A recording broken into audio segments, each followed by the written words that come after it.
Radio, la France dans tous ses états, les perles du jour. Voyez ici simplement une référence à l'œil du tigre. Pour ceux qui ont la référence, c'est un signe de détermination. Alors que la guerre fait rage entre l'Iran, Israël et les États-Unis, Emmanuel Macron a voulu faire une petite démonstration de force dans les airs hier. Oui, on sent le président de la République très frustré de ne pas avoir été davantage associé par Donald Trump et Benjamin Netanyahou à cette opération anti-Ayatollah. Et c'est sûr que pour l'image de l'Europe et de la France, c'est un peu vexant. Du coup, Emmanuel Macron a sorti le grand jeu. D'abord, je me souviens de cette visualisation du Conseil de défense qui est dans un endroit secret, première fois qu'on le voyait avec son état-major dans les sous-sols de l'Élysée, bon, pour montrer qu'il était en première ligne quasiment. Ensuite, ce déplacement à l'île Longue accompagné donc son Falcon présidentiel accompagné par 4 Rafales, comme s'il y avait vraiment une menace. On se réjouit de savoir qu'il y a une possibilité d'escorter l'avion du président de la République en cas de guerre, et c'est la moindre des choses. Mais là, vu le coût de l'opération plus la visite à l'île Longue, ensuite l'annonce que le Charles de Gaulle va aller sur le terrain des opérations. On sait qu'il faut 12 à 14 jours pour atteindre cette partie de la Méditerranée. Surtout que la France, il l'a dit lui-même, la France n'est pas invitée, la France n'est pas consultée, la France n'est pas impliquée. On a déclaré la guerre à personne. Ou alors on fait savoir tout de suite qu'on va rajouter, maintenant que l'Iran est attaqué, on va dire nous aussi on veut y aller, envoyer des missiles. Et ensuite on va à l'île Longue, dit la France, la dissuasion nucléaire, la France en a besoin. Mais qu'est-ce qu'il a fait pendant qui sera bientôt 10 ans de mandat présidentiel? Il a fait quoi? Si ce n'est appauvrir ce pays? Il a fait quoi pour rendre une France nucléaire plus forte, une dissuasion plus dissuasive avec le contexte de la guerre en Ukraine? Je crois que cet homme est à côté de la plaque à tous les points de vue, et que là il a un besoin crucial de communiquer, qu'il utilise tous les moyens. Je rappelle que l'heure de vol d'un Rafale, c'est entre 14 000 et 20 000 euros selon qu'ils sont en état de combat ou pas. Voilà, donc grande démonstration d'inutilité, grande fanfaronnade, on retombe dans le Macron qui aime bien la scène aux Pyramides le jour de son élection, les grandes démonstrations, voilà, un va de la gueule, et pour l'instant, la France, elle, reste toujours aussi faible, aussi peu crédible, aussi peu respectée, aussi peu estimée. Le général de Gaulle doit faire comme l'hélice du Charles de Gaulle quand elle tourne, il doit faire des tours de ventilateur dans son cercueil. Je vous chercherai, je vous trouverai, et je vous tuerai. Alors, on n'en est pas là, mais le père d'une jeune fille de 12 ans victime de pédocriminalité s'est lancé à la poursuite de son agresseur, une traque qui a porté ses fruits. Un père de famille héroïque, Georges Bilello, découvre des échanges suspects entre sa fille de 12 ans et un individu de 36 ans. Il vérifie, il regarde, bon, c'est effectivement tragique, l'affaire va loin, la gamine de 12 ans a fait une tentative de suicide, et ben c'est grâce à son abnégation, c'est lui qui mène la traque, toujours en restant dans la légalité, puisqu'il ne faut pas contacter, il ne faut pas, j'allais dire, s'affronter à la personne, mais il recoupe, il prend les éléments, il les fournit à la police, et finalement, eh bien, grâce à cette énergie et ce courage de ce père, eh bien, l'individu, le salopard, a évidemment été neutralisé. Je pense qu'il y aura une suite judiciaire, mais c'est quand même très étonnant en France, en 2025-2026, que un papa qui se rend compte que sa gamine de 12 ans est confrontée à un obsédé sexuel soit obligé de faire, pas sa police lui-même, il n'a sévi personne, mais soit obligé de faire l'enquête. Ça veut donc dire qu'il y a peut-être des centaines, voire des milliers de cas similaires en France, où des enfants sont ennuyés, sont j'allais dire, des mauvaises rencontres, et ben le pouvoir, l'État, les pouvoirs publics ne font rien. Et heureusement qu'il y a un papa courageux qui a pris sur son temps, sur son énergie. J'imagine les mauvais moments qu'il a dû passer. Donc, eh ben, on félicite Georges Bilello. Il mérite au moins, je ne sais pas si c'est la Légion d'honneur ou le mérite national. En tout cas, c'est un exemple à suivre quand la police, qui pourtant fait tout ce qu'elle peut, mais là c'est tellement structurel dans notre société, ne peut pas y arriver. Et bien heureusement qu'un papa défend sa fille de 12 ans, c'est pas glorieux pour la République.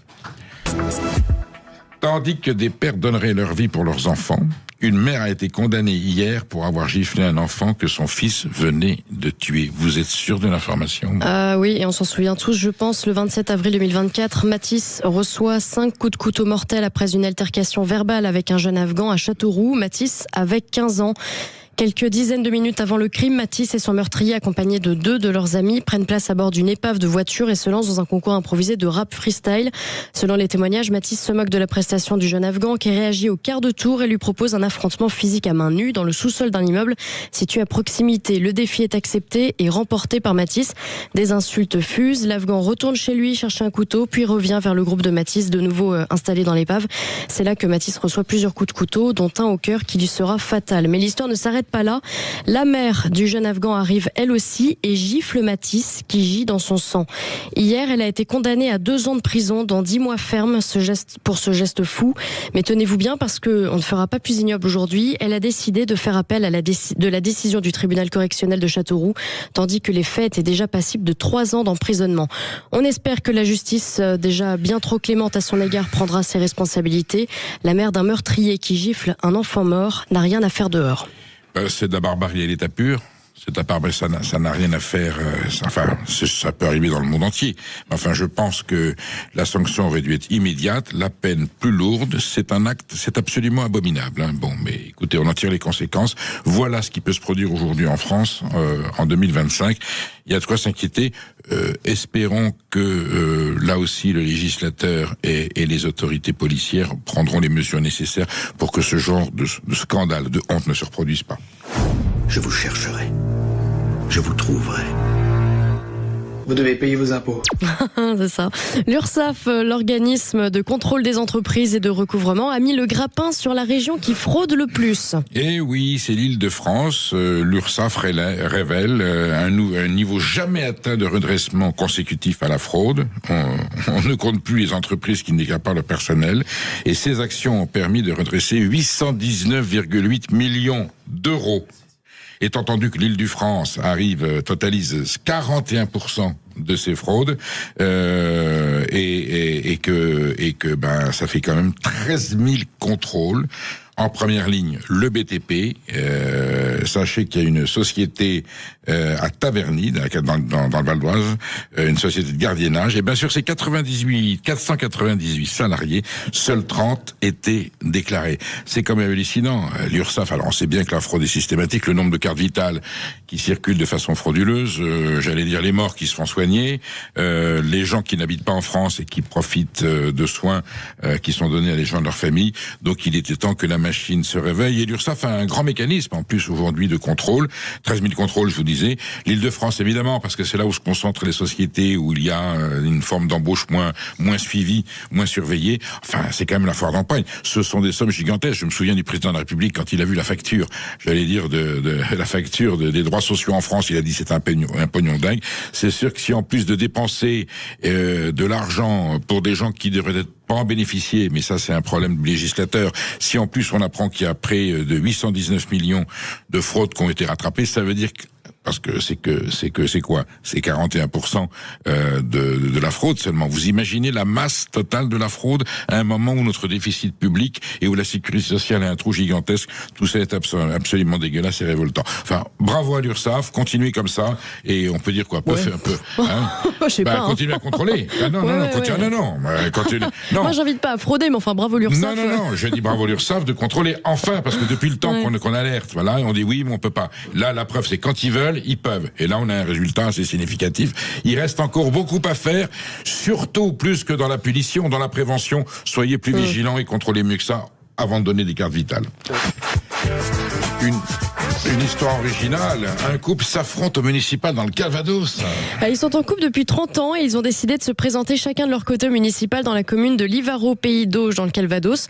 Martine figure sur la liste d'hiver droite, Stéphane sur la liste d'hiver gauche. Elle est maire déléguée d'un village rattaché à leur commune.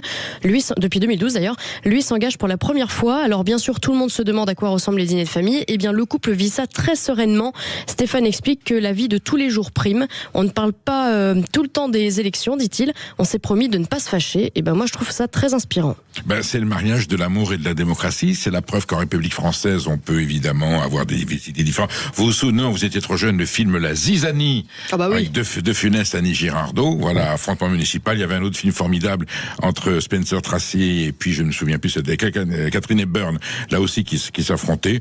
On peut avoir. Alors j'étais en train de me dire, est-ce que dans mon couple on pourrait avoir des divergences politiques différentes et je ne sais pas. pas. Moi, je trouve ça très beau. Ça veut dire que c'est la preuve, en tout cas, qu'on peut avoir des idées différentes et qu'on peut continuer à s'aimer, cohabiter. Et puis, bon, quand les sujets qui fâchent arrivent, on les évite.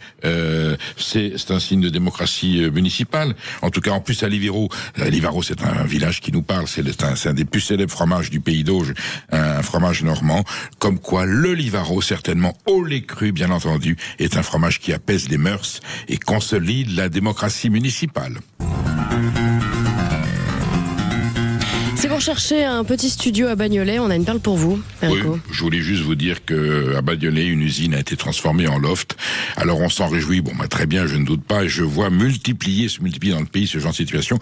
Donc on a un effondrement de l'industrie française, des usines qui disparaissent parce qu'on confie la production et la fabrication de biens de consommation aux pays asiatiques pour que la grande distribution puisse les vendre moins cher. On ruine le pays, on détruit des emplois, et puis on se réjouit parce que les bobos peuvent avoir un loft. Je ne dénonce pas le fait de faire un appartement 520 mètres carrés, dans une usine. Moi-même, j'habite dans un ancien bureau d'architecte qui a été transformé en appartement. Bon, c'est une toute petite échelle dans une rue de Paris, mais je vois souvent de grands complexes industriels transformés en autre chose. Mais ça peut être en parc de loisirs, ça peut être en centre d'attraction, ça peut être en maison de culture. Tout ça, c'est sur le dos, c'est sur le cadavre de notre industrie, de notre richesse. Justement, celle qui permet de payer des impôts, qui permet de payer les soins, qui permet du modèle social français. On est en train de détruire. Mais si on fait des lofts, écoutez, on est sauvés. L'intelligence artificielle aura-t-elle la peau de l'édition, de l'imagination, de l'écriture, des livres, de tout ça en même temps? On en parle dans un instant avec Laurence De Villers. Restez bien avec nous et n'hésitez